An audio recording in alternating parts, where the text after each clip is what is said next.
1장 12절로 해서 14절입니다. 구약성경 418페이지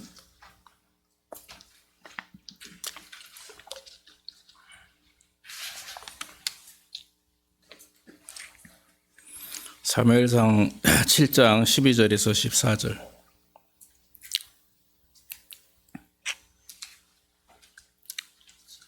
(418페이지가) 됩니다. 구약성경 418페이지. 사무엘이 돌을 취하여 미스바와 센 사이에 세워 가로되 여호와께서 여기까지 우리를 도우셨다 하고 그 이름을 에베네셀이라 하니라. 이에 블레셋 사람이 굴복하여 다시는 이스라엘 경내에 들어오지 못하였으며 여호와의 손이 사무엘에 사는 날 동안에 블레셋 사람을 막으시매 블레셋 사람이 이스라엘에게서 빼앗았던 성읍이 에그론부터 가드까지 이스라엘에게 회복되니 이스라엘이 그 사방 지경을 블레셋 사람의 손에서 도로 찾았고 또 이스라엘과 아모리 사람 사이에 평화가 있었더라. 아멘. 아멘.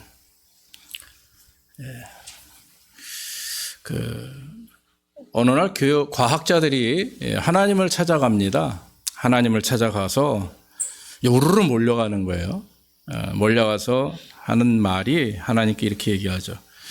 하나님, 이제 더 이상 당신이 필요 없습니다. 인간 복제도 우리가 가능하고 심장 이식도 가능하고 요즘은 어때요? AI 같은 게 다 있죠. 그렇죠? AI. 그리고 정말 이제는 컴퓨터화됐고 과학화되어서 우리 인간들이 모든 걸 다 할 수 있습니다. 이제 당신은 필요 없습니다. 이렇게 말을 한 거예요. 하나님한테 과학자들이. 그러니까 이제 가만히 듣고 있던 하나님이 한마디 말씀하십니다. 그럼 한 가지 우리가 시합을 하자. 너희들이 인간 복제를 한다고 그랬는데 이제 인간을 만드는 시합인데 단 한 가지 조건은 흙으로 사람을 만들어야 된다. 흙으로. 이렇게 얘기한 겁니다. 그랬더니 이 과학자들이 자신 있게 알겠습니다. 자신 있습니다 하더니만 흙을 싹 드는 거예요. 그랬더니 하나님이 스탑. 흙부터 만들어야지. 이렇게 얘기한 거예요. 흙부터 만들어야 된다. 흙부터 너희가 만들어야지. 그런 거예요. 여러분, 흙을 누가 만드셨어요? 천지창조 때 하나님 만드신 게 아닙니까? 하늘에 궁창과 땅에 모든 걸 다 첫날부터 6일까지 자연 만물을 다 하나님이 만드셨는데 그렇죠. 이 말씀을 들은 이유는 오늘날 많은 사람들이 저희도 포함되지만 뭔가 내가 할 수 있다. 내가 이루어 나갈 수 있다라고 하는 생각들을 참 많이 합니다. 오늘 여러분 제목이 에베네셀의 하나님이에요. 하나님이 여기까지 우리를 도우셨다. 그런 뜻입니다. 그래서 이 사람들이 스스로 착각하는 게 있는데 뭐냐면 내가 할 수 있다. 내가 지금까지 살아온 것이 내 노력과 내 수고가 내 노력이었다. 모든 것이다. 이렇게 생각할 수가 있습니다. 여러분, 인간은 날 때부터 이 땅에 올 때부터 아니 태초에서부터 우리 스스로 된 게 하나도 없어요. 하나님께서 천지를 창조하셨죠. 그리고 나서 모든 걸 다 준비하셨습니다. 새롭게 말씀드리면 집을 지어서 집 안에 있는 가구들을 다 배치하시고 그리고 나서 사람을 만들어 놓고 그 안에 집어넣으신 거예요. 이 세상의 모든 것, 짐승과 모든 것, 먹고 마실 수 있는 모든 것들을 다 만들어 놓으시고 마지막 날 하나님이 인간을 만드셔서 그 안에다 인간 아담과 하와를 싹 집어넣으시고 마음껏 살아라. 에덴 동산이에요. 그게.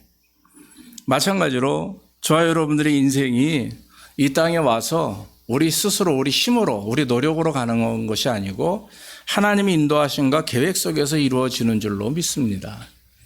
그래서 여러분 예수를 믿고 구원받아 하나님의 자녀가 되고 신앙생활을 하면 그걸 깨닫게 되는 거죠. 내 노력이 아니라 다 하나님의 은혜였구나. 여기까지 하나님이 인도하셨구나. 그 말은 앞으로도 하나님이 인도하실 것이다 라고 하는 그런 마음의 믿음이 생기는 것. 그것이 여러분 진정한 신앙인의 모습이다라고 하는 것입니다. 세상에는 네 종류의 사람들이 있다고 하죠. 네 종류의 사람. 첫째는 어떤 사람입니까? 자기 스스로 살아가는 사람들.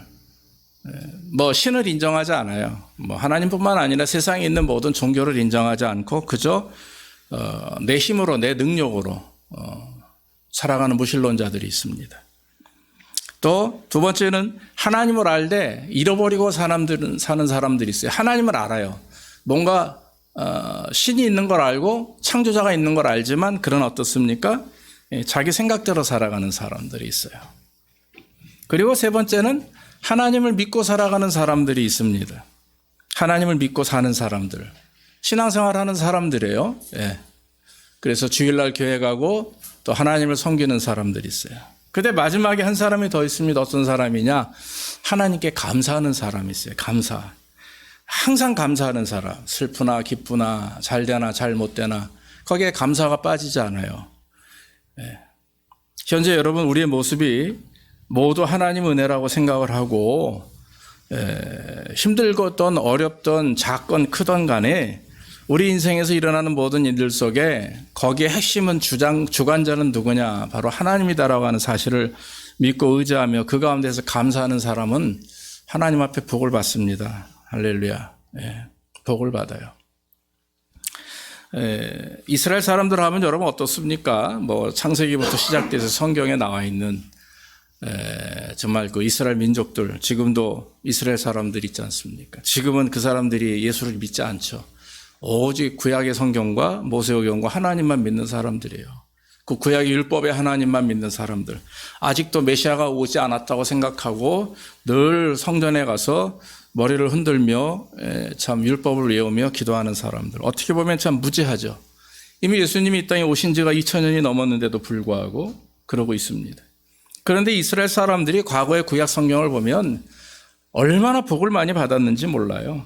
애굽에서 400년 동안 정확하게 440년 가까이 노예 종살이 하다가 그들의 울부짖음을 하나님이 들으시고 그리고 나서 모세를 세우셔서 가나안으로 인도하시죠.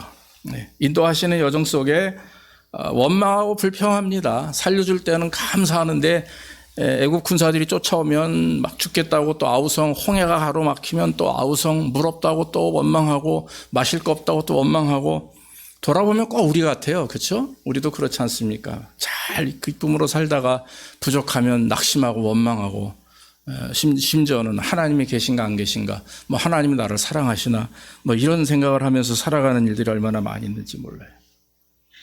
그런데 그럼에도 불구하고 하나님께서는 계속해서 그럴 때마다 그 문제를 해결하십니다. 배고프다 하면 만나를 주시고 목마르다 하면 또 물을 주시고 뭐 여러 가지 기적과 은혜를 통해서 이스라엘 백성들을 인도하셔서 가나안에 정착하게 만드세요. 가나안에 정착하게 만드시면서도 여러 가지 하나님의 역사하심과 온 이스라엘의 인생 자체는 하나님의 은혜와 계획 속에 이루어졌다라고 하는 것이죠. 여러분 우리가 지금까지 우리 인생을 보면서 에베네셀의 하나님을 여러분들이 인정하시기를 주의 이름으로 축원합니다. 지금까지 역사하신 것 잘 되든 못 되든 다 하나님의 은혜 안에 있고 하나님의 역사하심 속에 있다. 종종 우리의 실수와 잘못 때문에 우리의 부족함과 게으름 때문에 우리가 당하는 일들이 많아요. 아니 맞아요. 하나님은 우리에게 일부러 낙심됨을 주거나 일부러 고통을 주거나 어려움을 주거나 이런 걸 주지 않으세요. 다 하나님이 주신 은혜가 있음에도 불구하고 그걸 붙들지 않고 세상적인 방법으로 우리의 관심과 우리의 마음이 세상에 속해 있으면 결국에 어때요?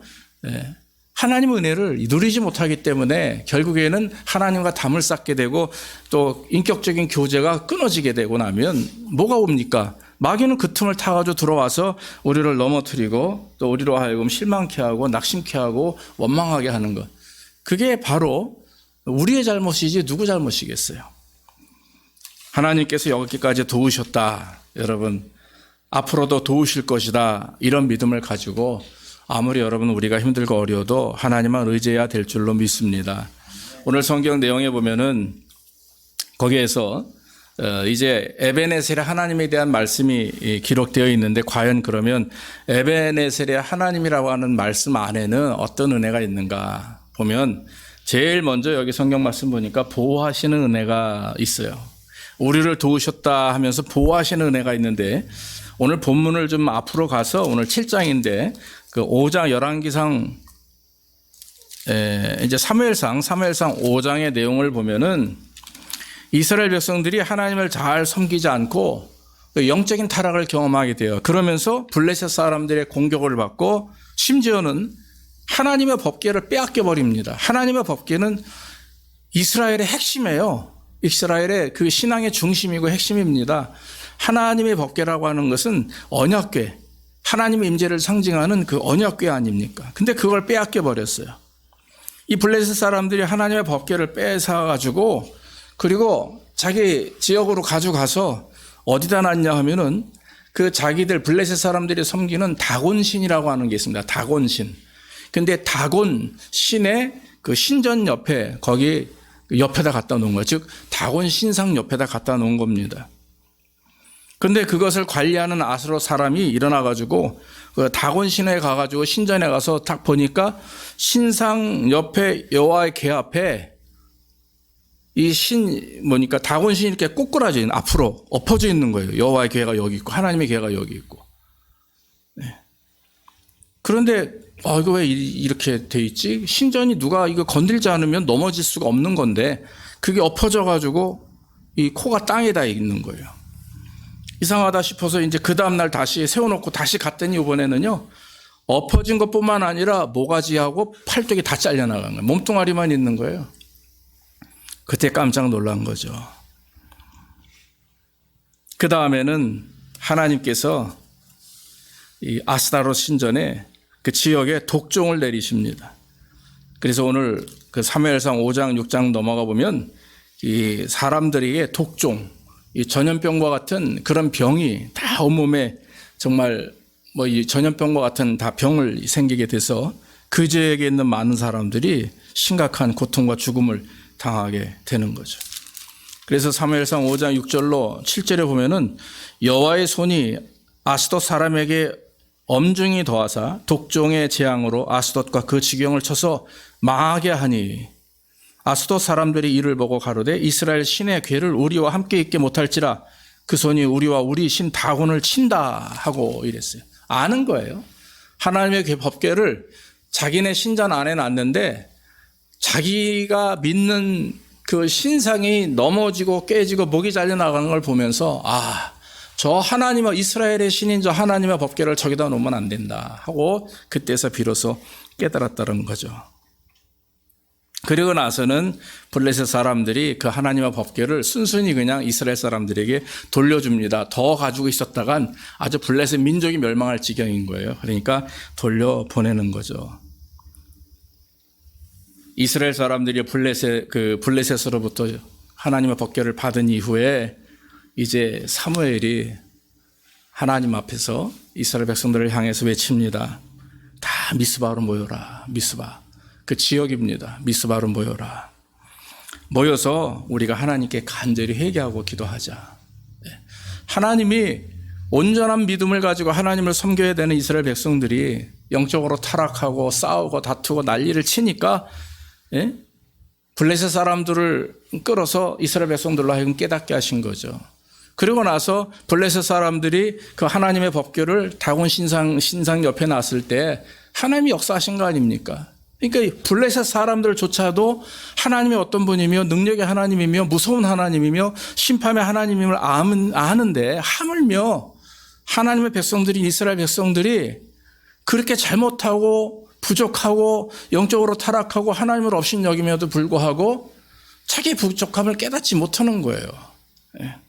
그렇게 과거의 수많은 그 역사 시간 동안에 하나님의 역사하심과 심지어는 참 징계도 하시고 야단도 치시고 매도 맞았음에도 불구하고 그걸 깨닫지 못하는 거죠.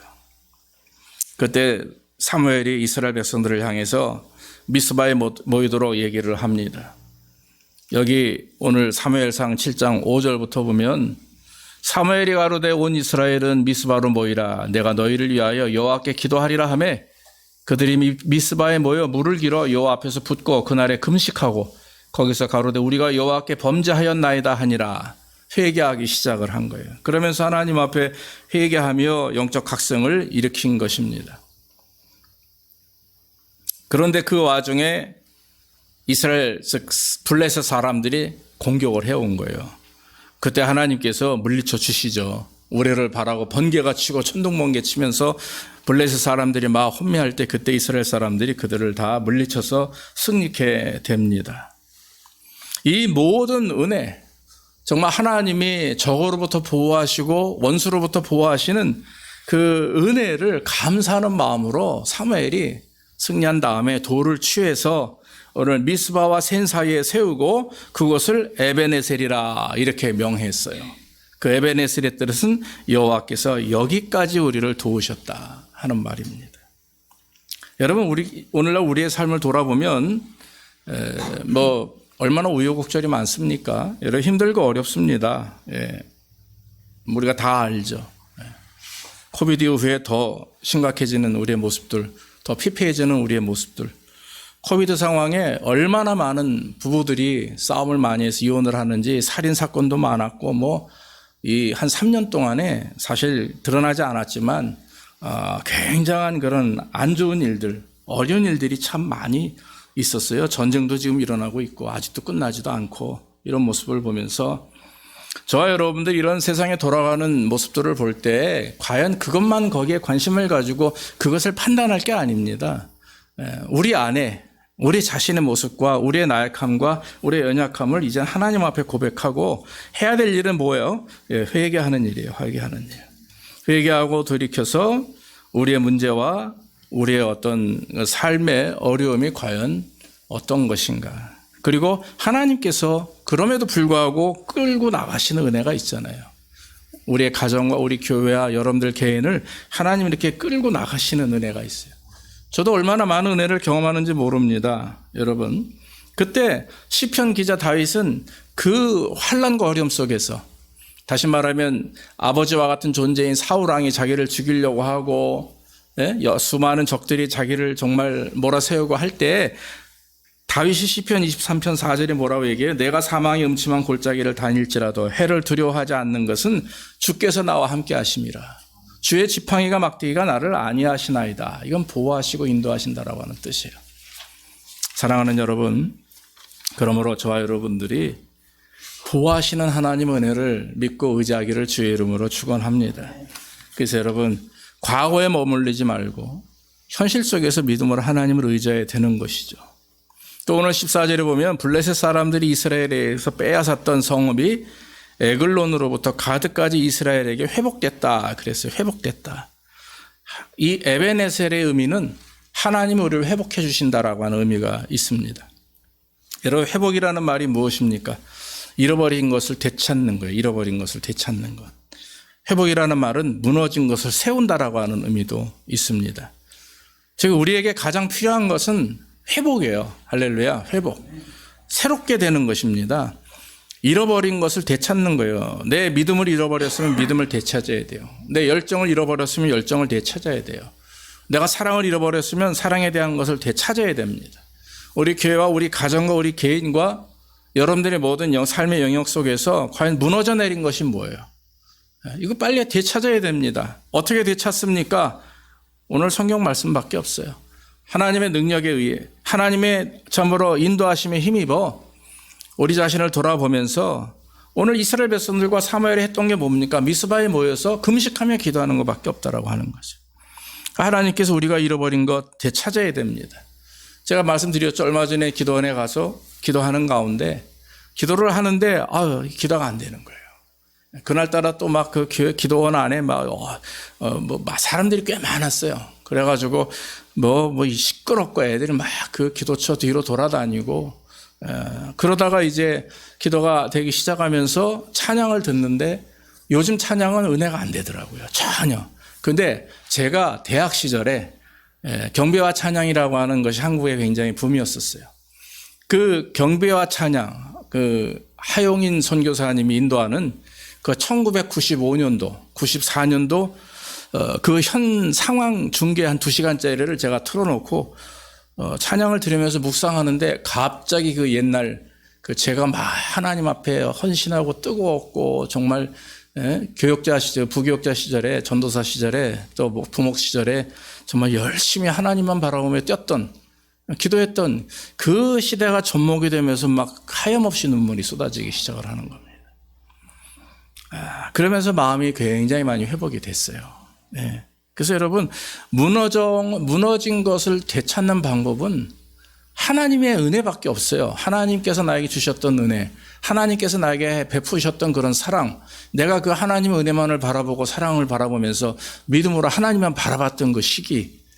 지금은 너무나 많은 세상적인 문제, 교회 또 가정, 여러분 우리가 이런 것들 때문에 낙심하고 또 그렇지만 그러나 여러분 하나님은 우리를 붙들고 계시는데 무엇을 붙들고 계십니까? 우리가 하나님 앞에 온전한 모습을 가지고 나아가는 모습, 하나님 앞에 참 최선을 다하는 모습, 그런 모습, 하나님을 향한 믿음이 우리에게 아직도 있다면 하나님 우리를 버리지 않으신다. 그러므로 하나님께서 저와 여러분들의 삶 가운데 역사해 주실 줄로 믿습니다. 우리의 인생을 우리 스스로 바로잡기 어려워요. 천만에 와서 작심삼일, 천만에 작심하루입니다.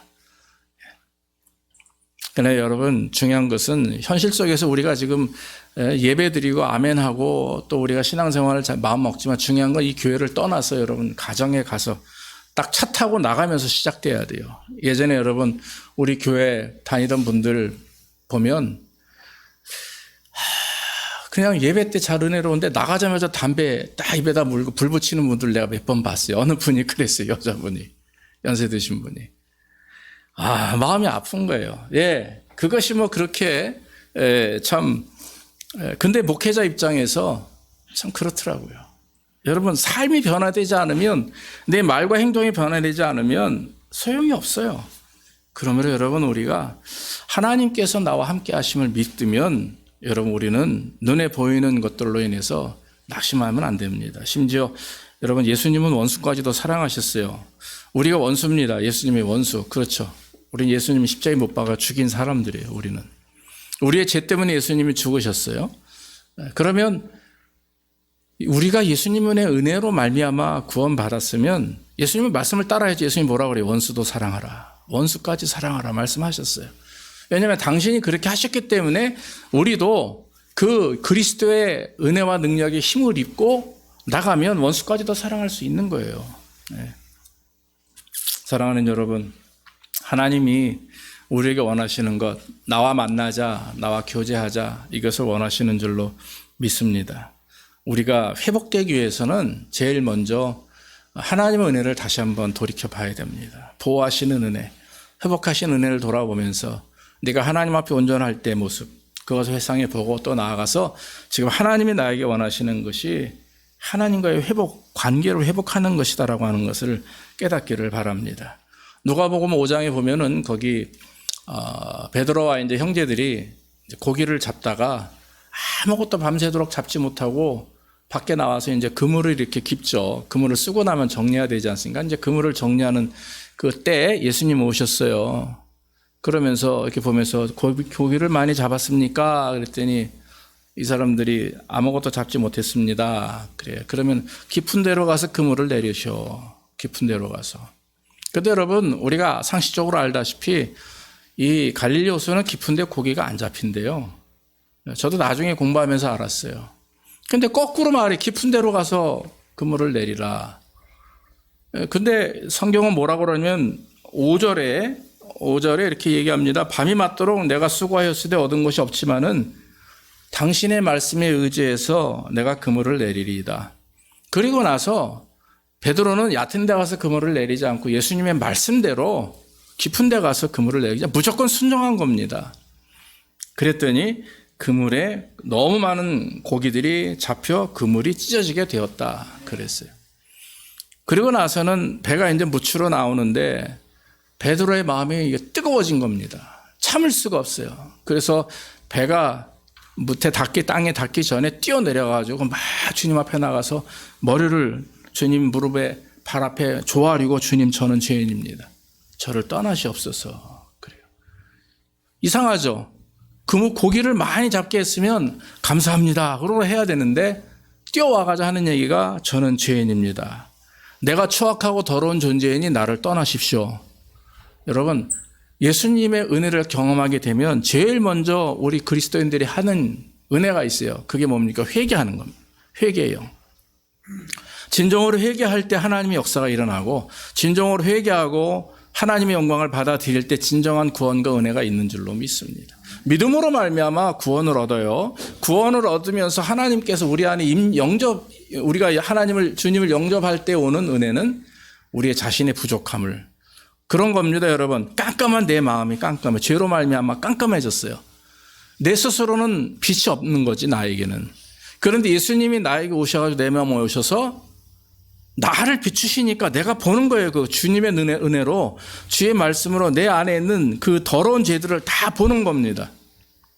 그 죄악을 보고 회개하면 하나님의 은혜를 맞이하면서 하나님이 기뻐하시는 자녀의 삶을 사는데, 지금 하나님의 말씀의 은혜로 내 자신을 다 봐요. 그 더럽고 추악한 것들이, 구데기가 득실득실한 내 자신을 보면서도 닫아버려. 못 본 척해.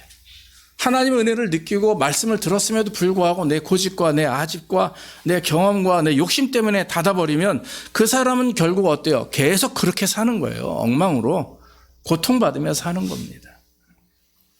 그래서 여러분, 오늘 베드로가 주님 앞에 저는 죄인입니다. 나를 떠나시옵소서. 여러분, 그게 얼마나 귀한 고백인지 몰라요. 여러분, 하나님이 회복하기 위해서는 내 안에 있는 더러운 것이 비워져야 됩니다. 비워져야 돼요. 가만히 멍하니 있는데 하나님이 깨끗이 씻어주는 게 아니라 주님의 은혜를 경험하면 믿음으로 받아들이고 그것을 내가 죄인이라고 하는 사실을 인식하고 하나님 앞에 나아가서 기도하며 간구하는 가운데 그 하나님의 은혜를 경험하게 될 때 여러분, 우리는 하나님이 주시는 정결함의 회복을 얻게 되는 줄로 믿습니다. 14절 후반절에 거기 또 이런 말씀이 있어요. 이스라엘이 그 사방 지경을 블레셋 사람의 손에서 도로 찾았고 또 이스라엘과 아모리 사람 사이에 평화가 있었더라 그랬어요. 평화가 있었더라. 여러분, 에베네셀의 하나님 우리에게 평화를 주신다라고 하는 거죠. 예. 그 이스라엘 그 지경 안에 아모리 사람들이 같이 살았는데, 아모리 사람은 가나안에서부터 있었던 족속이에요.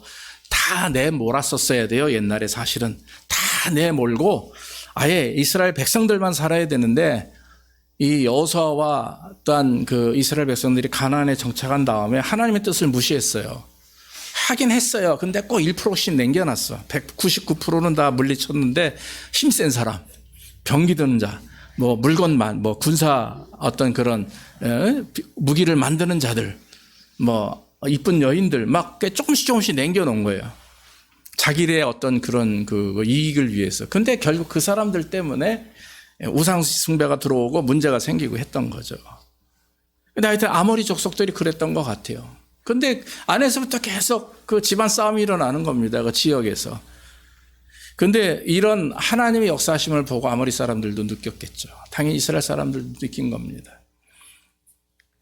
블레셋 손에서 찾고 나니까 이스라엘과 아모리 사람 사이에 평화가 있었다. 화평했다라고 하는 것입니다. 조지 얼버트라고 하는 사람이 그런 말을 했습니다. 평화가 있는 곳에는 하나님이 계시다. 평화가 있는 곳에 하나님이 계세요. 그런데 반대로 여러분, 이렇게 거꾸로 생각할 수가 있습니다. 불의, 평화가 아닌 싸움과 다툼이 있는 곳에는 뭐가 있다? 마귀가 있다는 거예요. 그래서 여러분, 우리 자신을 돌아보면서 우리가 하나님과 은혜 안에서 내가 진정한 평화를 누리고 있는가? 진정한 평화를 누리고 있다면 지금 내 안에, 내 가정에, 내 교회에 하나님이 계신 거예요. 그러나 진정한 평화가 없다면 하나님이 아니라, 그래요. 그래서 여러분, 우리는 조심해야 됩니다. 그래서 우리 자신을 돌아보면서 하나님의 평화가 우리 가정에, 내 영혼 속에 깃들기를 우리는 기도하고 간구해야 됩니다. 그래서 하나님의 살아계심과 그 역사하심을 의지해서 순종하고 배려하고 인정하고 남보다 자기를 낮추고 섬김을 받아야 하지 말고 섬겨야 돼요. 성도 간에, 가족 간에 섬기고 이해하고, 그러면서 하나하나 이제는 나와의 삶이 아니에요. 나 개인의 삶이 아니에요. 공동체 안에, 교회 안에 산 공동체. 가정에서 여러분들 한 공동체예요. 가장이라고 해서 뭐 엄마 아빠라고 해서 내 마음대로 할 수 있는 게 사실은 없어요.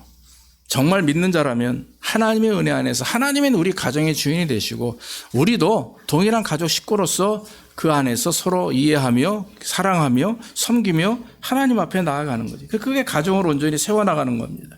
내 마음대로 가정을 세울 수 없어요. 그러면 망해요. 내 마음대로 가정 세우면 망해요. 그러나 하나님의 은혜로 가정을 세우면 건강하고 부흥하게 될 줄로 믿습니다. 결론적으로 말씀을 드립니다. 우리 에베네셀의 하나님을 믿으시기를 주의 이름으로 축원합니다. 여기까지 하나님 우리를 도우셨다. 즉 우리가 눈으로 볼 때는 이렇게 저렇게 불리함할 수 있지만 그러나 아니에요. 여러분들의 가정, 우리 교회, 또 우리의 가정들, 우리의 미래 하나님이 채우시고 역사하셔서 여기까지 도우셨어요. 그럼 앞으로도 하나님의 도우심을 믿습니다. 앞으로도 역사해 주심을 믿습니다. 그래서 에베네셀의 하나님이 있기 때문에 우리를 보호하시고 회복하시고 화평케 하시는 은혜가 있습니다. 모쪼록 이런 축복과 은혜가 우리 안에 늘 머물고 함께 하시기를 주의 이름으로 축원합니다. 기도하겠습니다. 아버지 하나님 감사합니다. 오늘도 하나님의 말씀을 증거할 수 있도록 인도하시니 감사합니다. 여기까지 도우신 하나님, 우리가 에베네셀의 하나님을 참으로 믿고 의지하며 찬양케 하옵소서. 앞으로도 계속 도우시고 역사하실 것을 믿습니다. 우리를 보호하셨고 우리를 회복하셨고 우리에게 평화를 주셨으니 감사하옵고 앞으로 하나님 우리의 가정과 먼저 내 영혼의 삶 속에 또 내 가정과 내 교회 안에 저는 하나님의 살아계심이 역사하며 회복과 찬양과 기쁨과 감사가 넘치는 그런 우리들이 되게 하여 주옵소서. 예수님의 이름으로 기도합나이다. 아멘.